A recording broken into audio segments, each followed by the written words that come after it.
नमस्कार दोस्तों, Jharkhand coaching classes के यूट्यूब चैनल में आप लोगों का स्वागत है। पिछले वीडियो में हम लोगों ने यूपीएससी के सिलेबस के बारे में थोड़ा बहुत जाना था और जो भी नोटिफिकेशन में दिया गया था उसको जानने का हम लोग प्रयास कर रहे थे। आज सिलेबस को पूरा डीपली हम लोग जानने का प्रयास करेंगे, लेकिन उससे पहले थोड़ा सा मुख्य बिंदु जो कि आज पेपर में दिया गया था उस पर हम लोग चर्चा करते हैं। जिसमें पिछला वीडियो में हम लोग बताए थे कि 1105 सीट आया था, जो कि पिछले 7 सालों में सबसे ज्यादा यहाँ पे देखने को मिल रहा है। लेकिन आज दैनिक भास्कर का एक आर्टिकल छपा है, उसमें कहा गया है कि जो सीट इंक्रीज हुआ है उसके तुलना में आवेदक जो हैं वो बहुत ज़्यादा बढ़ गए हैं। लगभग आवेदक दुगुना हो गए हैं, लेकिन सीट मात्र 100 या 200 इंक्रीज देखने को मिल रहा है। वो भी बहुत लिमिटेड इस बार देखने को मिला है, पिछले बार इतना सीट था भी नहीं। उसका एक एग्जाम्पल भी यहाँ दिया गया है कि 2012 में अगर हम देखें तो लगभग 5.5 लाख लोग जो है वो यूपीएससी का फॉर्म फिलअप करते थे।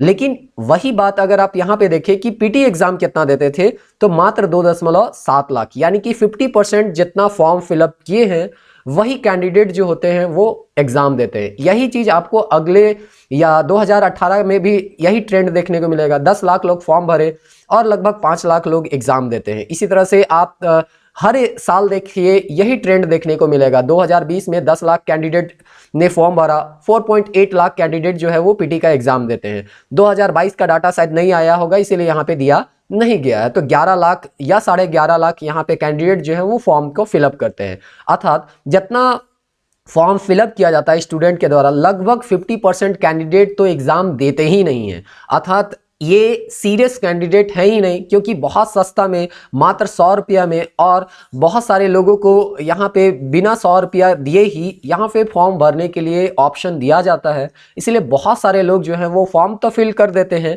लेकिन एग्जाम नहीं देते हैं। तो एक डर तो यही रहता है कि 11 लाख लोग 12 लाख लोग इस फॉर्म को भर रहे हैं और उसमें कंपटीशन है, लेकिन एक्चुअली में इतना कंपटीशन होता नहीं है। 50% तो आपका पीटी में एग्जाम देने तक नहीं जा रहे हैं। तो इस तरह से कंपटीशन, और उसमें भी जो एग्जाम दे रहे हैं बहुत सारे कैंडिडेट जो होते हैं वो सीरियस होते भी हैं, और बहुत सारे कैंडिडेट सिर्फ एग्जाम देने के लिए कि किस तरह का एग्जाम होता है इसलिए भी जाते हैं। इसके साथ साथ एक मुद्दा यहाँ पे ये भी उठाया गया है कि यहाँ झारखंड में 31% जो आईएएस है उनका कमी है। और इस तरह से केवल झारखंड में ही नहीं बल्कि पूरे भारत देश में लगभग 6746 अर्थात 6746 सीट जो है वो आईएएस के लिए स्वीकृत पद है, जो पिछले साल लोकसभा में मांगा गया था, उसके जवाब में ये दिया गया है। और उसमें मात्र 5231 आईएएस ऑफिसर ही हैं, और इस तरह से आपका लगभग 22% अधिकारी का यहाँ पे कमी है। और अगर हम स्टेट वाइज देखें तो सबसे ज़्यादा आपका आईएएस का कमी या इसमें कमी अगर देखेंगे इस अधिकारी का, तो जम्मू कश्मीर में दिखता है, और सेकंड नंबर में त्रिपुरा है, थर्ड में नागालैंड है, फोर्थ में केरल है, और फिफ्थ में नंबर में आता है झारखंड। मतलब झारखंड में बहुत सारे आईएएस अधिकारी का यहाँ पे संख्या है, लेकिन फिर भी यहाँ पे वैकेंसी उस अनुपात में नहीं दिया जा रहा। अब इसके पीछे क्या लॉजिक है इसमें तो फिलहाल हम लोग अभी नहीं जाने वाले हैं, लेकिन एक चीज तो यहाँ पे पता आपको चल ही गया होगा कि यहाँ पे पहले 5 लाख कैंडिडेट आवेदन करते थे और 2.5 लाख के करीब पीटी एग्जाम देते थे। लेकिन आजकल क्या हो रहा है कि लगभग 11-11.5 लाख लोग एग्जाम फॉर्म फिलअप कर रहे हैं और 5 लाख कैंडिडेट जो हैं वो एग्जाम दे रहे हैं। अर्थात जितना पहले एग्जाम के लिए फॉर्म फिलअप करते थे उतना आज पीटी का एग्जाम दे रहे हैं। मतलब आवेदक या कैंडिडेट जो है वो तो बढ़े ही हैं, इसमें किसी तरह का कोई डाउट नहीं है। अब समझिए इतना ज़्यादा कैंडिडेट अगर बढ़ गए हैं तो आपको इनमें से अपने आप को एक विशेष कैटेगरी में लाना है और पीटी, मेंस और फाइनल सिलेक्शन लेना है। तो इसके लिए सबसे बेहतर तरीका ये होता है कि जिस भी एग्जाम को आप दे रहे हैं उसको बेहतर तरीके से और सूक्ष्म तरीके से जो भी नोटिफिकेशन में दिया गया है उन सबको आपको जानना बहुत जरूरी होता है। क्योंकि आप जिस एक तरह से कहिए एक युद्ध में आप जा रहे हैं, उस युद्ध का में क्या आपको परेशानी होने वाली है, किस तरह से वहां पे सिलेबस है, वो सारा चीज आपको अगर आइडिया नहीं रहेगा तो फिर आप उन्हीं 5 लाख कैंडिडेट में होंगे जो कि केवल फॉर्म तो भर दे रहे हैं, लेकिन मन किया तो एग्जाम दिए, मन किया तो एग्जाम नहीं दिए। तो उम्मीद करते हैं आप एक सीरियस कैंडिडेट होंगे और ये जानने का प्रयास कर रहे होंगे कि किस तरह का सिलेबस है, क्योंकि सिलेबस में बहुत सारा चीज जो होता है वो मेंशन किया रहता है, जो कि हम लोग बहुत टाइम से इग्नोर करते रहते हैं और एग्जाम देते रहते हैं, और हमेशा हम लोग इस तरह से हम लोगों को बहुत ज़्यादा फेल्योर का भी सामना करना पड़ता है। तो अगर आप सिलेबस को ध्यानपूर्वक नहीं पढ़े हैं तो आज ये मौका है, इस वीडियो को पूरा देखिए अंत तक। हम लोग पीटी मेंस का टोटल सिलेबस को टॉपिक वाइज जानने का प्रयास करेंगे और देखेंगे कि यूपीएससी जो है वो एक कैंडिडेट से एक स्टूडेंट से क्या अपेक्षा रखती है। तो सबसे पहले हम लोग देखते हैं पेपर 1, क्योंकि पिछले वीडियो में आप लोगों को बताया गया था कि पीटी एग्जाम जो होता है 3 स्टेप में एग्जाम होते हैं। यहाँ पे पीटी होता है, मेंस होता है, एक पर्सनालिटी टेस्ट होता है जिसको हम लोग इंटरव्यू के नाम से जानते हैं। और इस तरह से पीटी में 2 पेपर होते हैं और मेंस में जो होता है वो टोटल 9 पेपर यहाँ लिया जाता है, जिसमें 2 पेपर जो रहता है हिंदी और आपका हिंदी या अदर जो 22 भाषा है 8वीं अनुसूची में, उसको हम लोग चूज करते हैं और साथ में एक इंग्लिश कंपलसरी रहता है। ये दोनों जो है 300 नंबर का रहता है, जो कि क्वालिफाइंग रहता है और इसमें 25% नंबर लाना रहता है। बाकी जो यहाँ पे 6 पेपर बच जाते हैं उसमें 4 पेपर जीएस का रहता है और बाकी 2 पेपर जो होता है वो ऑप्शनल का रहता है। तो इस तरह से वहाँ वो हम लोग देख लिए थे एक ब्रॉड तरीके से। अब हम लोग यहाँ सूक्ष्म तरीके से देखेंगे कि सिलेबस में क्या क्या लिखा हुआ है और आपको किस चीज को फोकस करते हुए पढ़ना है। तो चलिए यहाँ पे हम लोग सबसे पहले देखते हैं पीटी, जो कि 2 पेपर में होता है, पेपर 1 और पेपर 2। आपको पता होगा कि पेपर 1 वाला जो है इसी का मेरिट में नंबर जुड़ता है, यानी कि आप जो है पीटी में क्वालिफाई होइएगा कि नहीं होइएगा ये डिपेंड करता है आपका पेपर 1 पे। लेकिन पेपर 2 जो होता है उसमें भी 33% आपको लाना होता है, जो कि इसके बाद अभी हम लोग देखेंगे। तो चलिए देखते हैं पेपर 1 में क्या क्या सिलेबस दिया हुआ है। सबसे पहले यहाँ पे सिलेबस दिया है राष्ट्रीय और अंतरराष्ट्रीय महत्व की समसामयिक घटनाएं।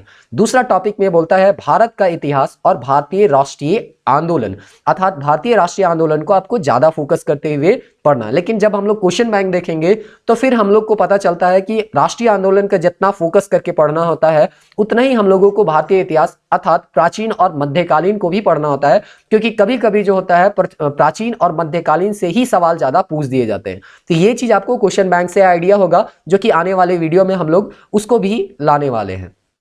चलिए अगला यहाँ पे टॉपिक दिया है भारत एवं विश्व का भूगोल। भारत में भी लिखा हुआ है कि भारत एवं विश्व का प्राकृतिक, सामाजिक और आर्थिक भूगोल, यानी कि आपको प्रकृति के बारे में पढ़ना है, सोशल सामाजिक के बारे में पढ़ना है और आर्थिक भूगोल के बारे में भी पढ़ना है। उसके बाद है भारतीय राजतंत्र और शासन, जिसमें संविधान, राजनीतिक प्रणाली, पंचायती राज, लोक नीति, अधिकार संबंधित मुद्दे आदि करके यहाँ पे दिया गया है। अर्थात देखिए क्या क्या फोकस किया है। संविधान तो पूरा आ गया, राजनीतिक प्रणाली आपको यहाँ पे देखना है, स्पेशली यहाँ पे मेंशन किया है पंचायती राज, मतलब इसका जो वैल्यू है वो बढ़ जाता है। पंचायती राज को आपको पूरा डिटेल में बहुत अच्छे तरीके से पढ़ना होगा, क्योंकि यहाँ सिलेबस में स्पेशली मेंशन कर दिया गया है। फिर लोक नीति, अधिकार संबंधी मुद्दे, जो कि मौलिक अधिकार से संबंधित होते हैं, बहुत सारे अधिकार होते हैं, उनसे संबंधित जो भी हाल फिलहाल में मुद्दे चल रहे हैं उससे यहाँ पे प्रश्न पूछे जाते हैं। फिर हम लोग देखते हैं आर्थिक और सामाजिक विकास, जिसको हम लोग इकोनॉमिक्स के तौर पे जानते हैं।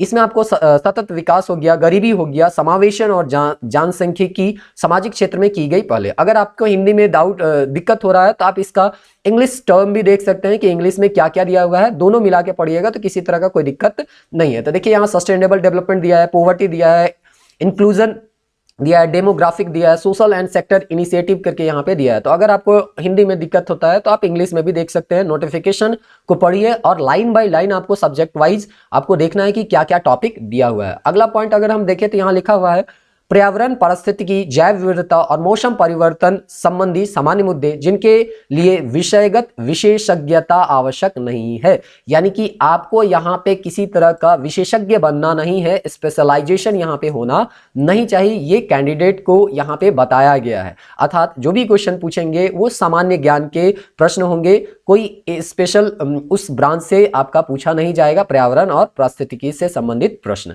लास्ट में दिया गया है सामान्य विज्ञान। तो ये हो गया आपका पेपर 1 का। इतना सब्जेक्ट आपको पढ़ना है, जो जो टॉपिक यहाँ लिखा हुआ है उसको बेहतर तरीके से हर पॉइंट को देखते हुए आपको अपने सिलेबस में उस चीज को इंक्लूड करना चाहिए।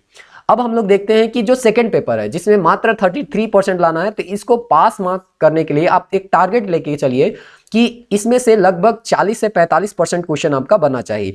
तो आप 33 में रहिएगा तो हो सकता है वो टारगेट अचीव ना हो, इसीलिए आप कोशिश कीजिए कि लगभग 40 to 50% का क्वेश्चन आपका बन जाए, तो इसमें भी किसी तरह का डाउट नहीं रहेगा। क्योंकि बहुत सारे लोग जो हैं वो सी सेट, जो कि यही सेकंड पेपर जो हम लोग बोल रहे हैं, उसमें फेल हो जाते हैं। तो इसको भी इग्नोर करते हुए नहीं चलना है। और इसमें भी हिंदी में दिया गया है, देखिए पहले, उसके बाद हम इंग्लिश में भी बता देते हैं। बोधगम्यता है, संचार कौशल सहित अंतर व्यक्तिक कौशल है, तार्किक कौशल और विश्लेषणात्मक क्षमता है, निर्णय लेना और समस्या समाधान है, सामान्य मानसिक योग्यता है, आधारभूत संख्यानन है, 10वीं कक्षा का ये स्तर का होगा, और आंकड़ों का निर्वाचन, चार्ट, ग्राफ, तालिका वगैरह यहाँ पे से प्रश्न पूछे जाएंगे। अगर इसको इंग्लिश में हम देखें तो कॉम्प्रिहेंशन होगा, यानी कि आपको यहाँ पे उसके बाद दिया गया है interpersonal skill including communication skill. कहने का मतलब यहाँ पे आपको कुछ पैराग्राफ दिए जाएंगे और उस पैराग्राफ से सवाल पूछे जाएंगे, तो ये आपका इसके अंतर्गत आ जाता है। फिर कुछ आता है logical reasoning and analytical ability, यानी रीजनिंग से संबंधित प्रश्न होंगे, और ये सब किस तरह के प्रश्न हैं ये आपको क्वेश्चन बैंक में स्पष्ट पता चल जाएगा,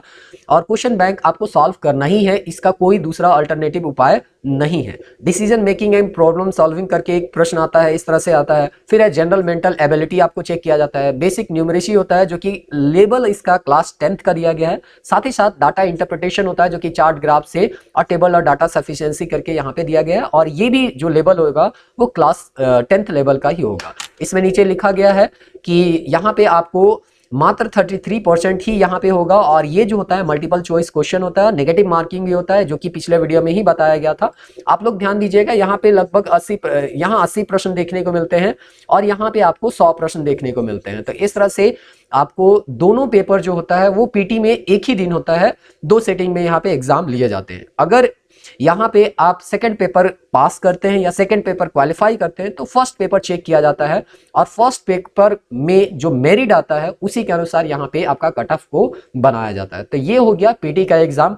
अब हम लोग यहाँ पे मेंस के एग्जाम के, या हम लोग देखते हैं कि कैसे यहाँ पे, और जो मेंस में जब हम लोग जाएंगे तो उसमें कौन कौन सा पेपर देना होता है, थोड़ा सा यहाँ पे नोटिफिकेशन में जो दिया है उसको हम लोग जानने का प्रयास करते हैं। तो सबसे पहले तो यहाँ पे दिया गया है मेंस का जो एग्जाम का जो पेपर होगा उसका क्या लेवल होगा, वो चीज़ यहाँ नोटिफिकेशन में दिया गया है, और इस चीज़ को हम लोग कभी कभी इग्नोर कर देते हैं। तो हम यहाँ पे पढ़ देते हैं, हो सकता है आप लोगों ने इसको अभी तक नहीं पढ़ा है या इग्नोर कर दिया है, तो इस चीज़ को ध्यान से सुन लीजिए और बाद में इसको आप खुद से भी पढ़ सकते हैं। यहाँ दिया है सामान्य अध्ययन के जो प्रश्न होगा, या अर्थात जीएस का जो पेपर होगा, 4 जीएस का जो पेपर अभी हम लोग देखने वाले हैं, उनके प्रश्न का स्वरूप, इनका स्तर ऐसा होगा कि कोई सुशिक्षित व्यक्ति बिना किसी विशेष ज्ञान का इसका उत्तर दे सके। यानी आपसे ये उम्मीद किया जा रहा है कि किसी भी विषय का विशेषज्ञ नहीं बनना चाहिए, एक सामान्य स्तर का नॉलेज होना चाहिए जो कि एक सुशिक्षित व्यक्ति से उम्मीद किया जा सकता है।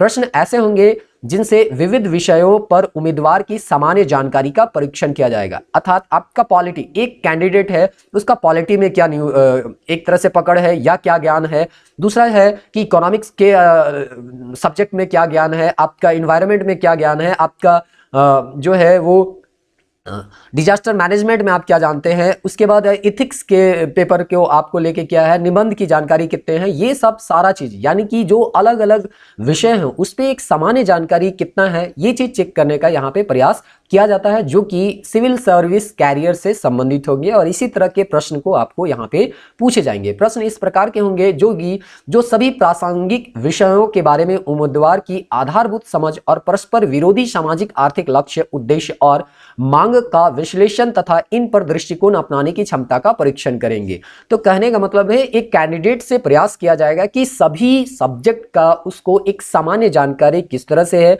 वो अपनी बातों को कितना बेहतर तरीके से रख सकता है, किसी में विशेषज्ञ नहीं करना है, यानी जिसको हम लोग सामान्य भाषा में बोलते हैं पीएचडी नहीं करना है, एक सामान्य नॉलेज लेके आपको रखना है। सामान्य मतलब ऐसा भी नहीं होता है कि जिसके बारे में 2 लाइन ही हम बोल सके, हाँ उसका पक्ष विपक्ष सारा चीज हमको पता होना चाहिए। सामान्य मतलब बहुत ज्यादा भी सामान्य नहीं होना है, क्योंकि आपको पता है कि यहाँ पे कंपटीशन कितना ज्यादा टफ है, तो जो भी आपका प्रश्न पूछा जाएगा उसका हर एक पक्ष को ध्यान में रखते हुए आपको उसका जवाब देना है, ऐसा यहाँ पे कहा जा रहा है मेंस के उत्तर में। इसीलिए कभी कभी क्या करते हैं हम लोग, छोटे छोटे टॉपिक को बहुत सारे 1-1 घंटा तक हम लोग उसको देखने का प्रयास करते हैं, लेकिन आपका जो एग्जाम दीजिएगा या मेंस का पेपर देखिएगा तो उसमें ज्यादा से ज्यादा 2 सेक्शन आपको देखने को मिलेगा। एक जो होता है वो 150 वर्ड में लिखना होता है, और एक जो होता है वो 250 वर्ड में लिखना होता है। तो आप जो भी चीज पढ़ रहे हैं उसको 150 और 250 शब्दों में ही समेटना है।